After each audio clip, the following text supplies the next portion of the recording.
Life and death are in the power of the tongue. We are fed by the fruit of our lips. The tongue breaketh the bones.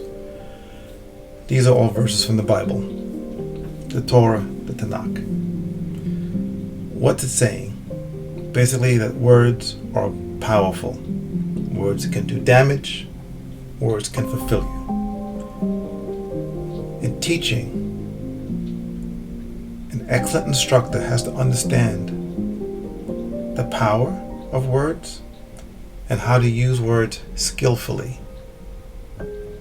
It's like being a chemist, but of the mind.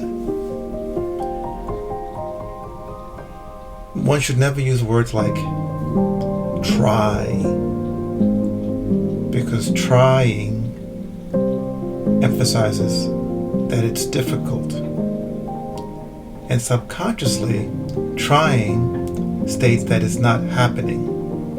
For example, if you're sitting now, try to stand up. Go ahead, try to stand up. No, don't stand up. Just try. Just keep trying. So it's kind of like you start, you kind of almost do it. You start, you almost do it. So subconsciously, that's what trying really implies. So rather than try, we want to say do. What to do. And also state it in the positive. We should never say stuff like, try not to drop your hands. Try not to kick so high. Try not to strain so much. Those are the words of really low-level instructors. And you'll hear that kind of language in most martial arts schools. Instead, we should be saying, keep your hands up. Remember to keep your hands up. Kick a little lower. Focus on your balance. See, stating in the positive. We shouldn't say, don't go so fast. Sometimes we slip and we do say that. We should say, slow down. Because when people are doing something repetitively, their brain goes into a zone. Whether it's running, biking, or doing dancing steps, or doing a series of punches and kicks. If it's repetitive, it's almost like being in a semi-hypnotic state. It's a trance. You're really going in a sort of a trance. So when people are going into trance and you state things in the negative, like don't do this, don't do that, what happens is this. The subconscious mind does not know the difference, number one, between the real world or a fantasy world. Number two, it doesn't hear don't. It's like me saying, don't think of a big red balloon. The don't part doesn't register. It's like me saying, don't be aware of your feet. The opposite happens. So the skillful instructor learns how to use words skillfully and also what words to avoid. Also when explaining different aspects of techniques, especially with beginners. For example, you never heard me say front snap kick. When I'm teaching a beginner, I tell them this is the front kick. I don't say it's the front snap kick. I don't say it's the front thrust kick. Just the front kick. Because snap has a different meaning for different people. Especially as a beginner. They may snap their ligament trying to kick too fast, too hard to make it snap. So we don't use that kind of language. And also in explaining techniques, especially to someone who has not done a particular category of techniques. For example, wrist techniques.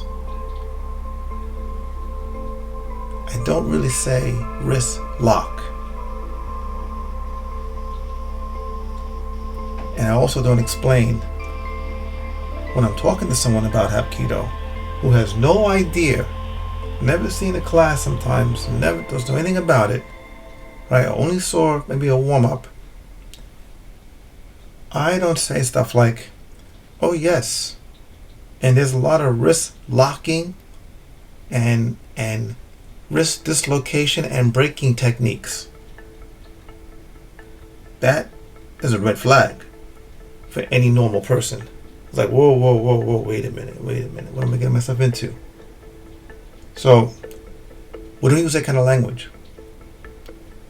Also because someone whose eyes may light up when they hear that, wrist snapping, locking, and breaking joints, that's the person that'll get into class and they'll hurt somebody because they have the wrong concept in their mind.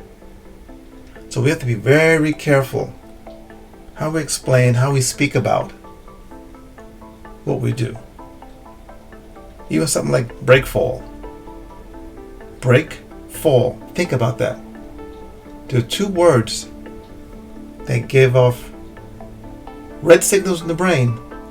One is break in relation to martial arts, and the other is fall.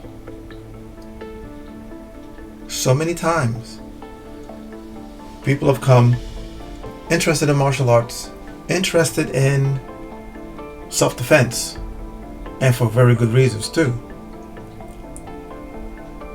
And what would happen? A student or instructor would walk up to them and start talking. And by the way, and keep talking, which is another big mistake. They start talking and they would go on and on and on and on and on. 20 minutes, non-stop. There's a couple of issues here. Number one, you're wearing them down. The instructor and student thinks that they're helping this person with lots of information. No, you're wearing them down. It's overkill. That's first of all. Two, you're distracting them from really getting a sense or a feel for themselves to see what's going on and to feel how the place feels for them. And number three, the more you're talking, eventually the more you're going to put stumbling blocks there. What's going to come out? They're there because they're interested. They're there because somehow they got motivated to be there. But the more you speak, eventually you'll start hitting on things that'll start chipping away at their motivation. Start chipping away at their reasoning, thinking, well, is this a good school for me? So words are powerful. But like anything else, words are powerful when they're used by the skilled speaker. And the skilled speaker is this. If you're skilled at violin, then your violin playing will be skillful. And if you're skilled at playing the trumpet, then your trumpet playing will be very skillful. But if you're skilled at the trumpet and try to play the violin, it's going to be a disaster. And if you're skilled at the violin and try to play the trumpet, it'll be a disaster. So the common mistake is this. People think because they're good at speaking about one thing, that they're good about speaking about other things. That is not the case. When it comes to the martial arts, if you have not learned from the person that built the school, if you have not learned from the master the skill of enrolling students, you might not have the skill you think you have.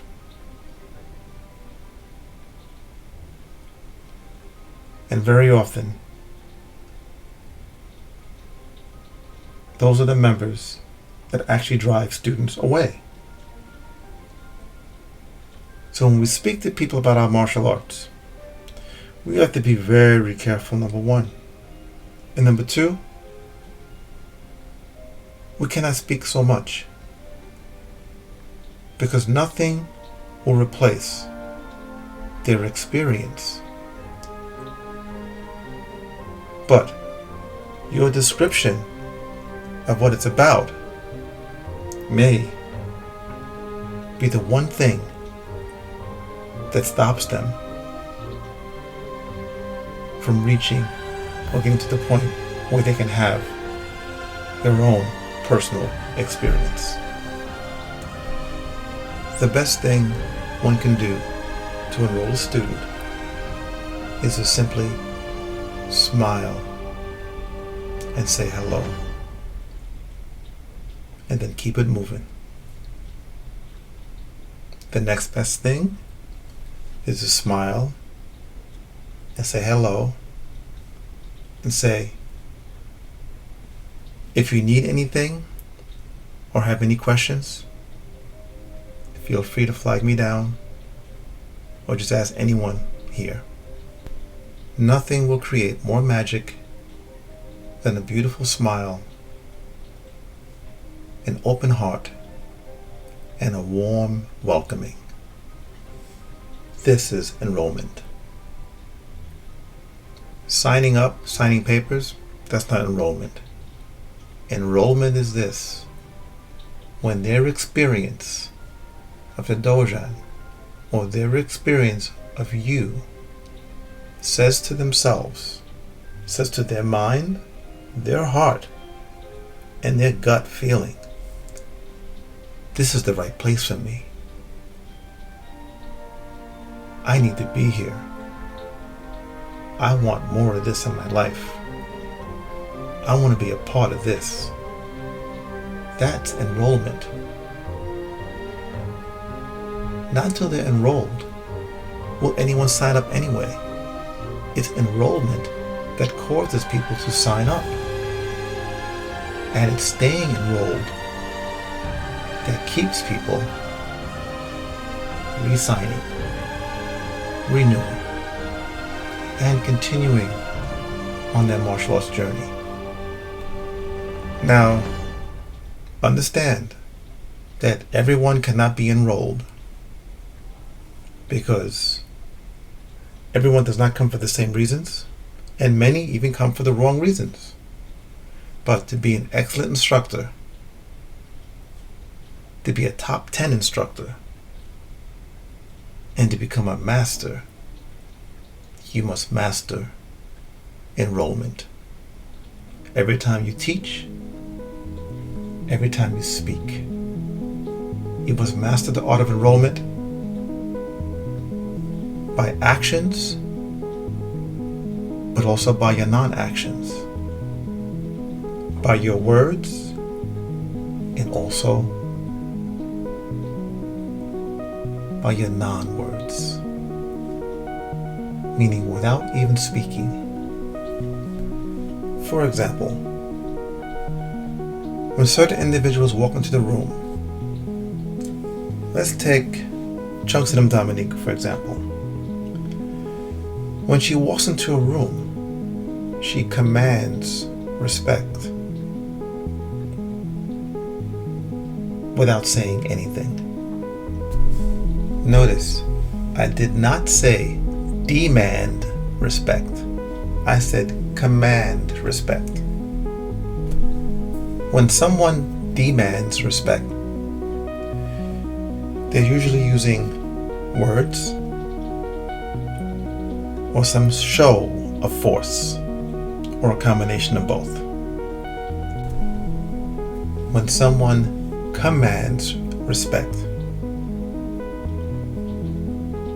the essence of their being, their state of mind, their soul, their presence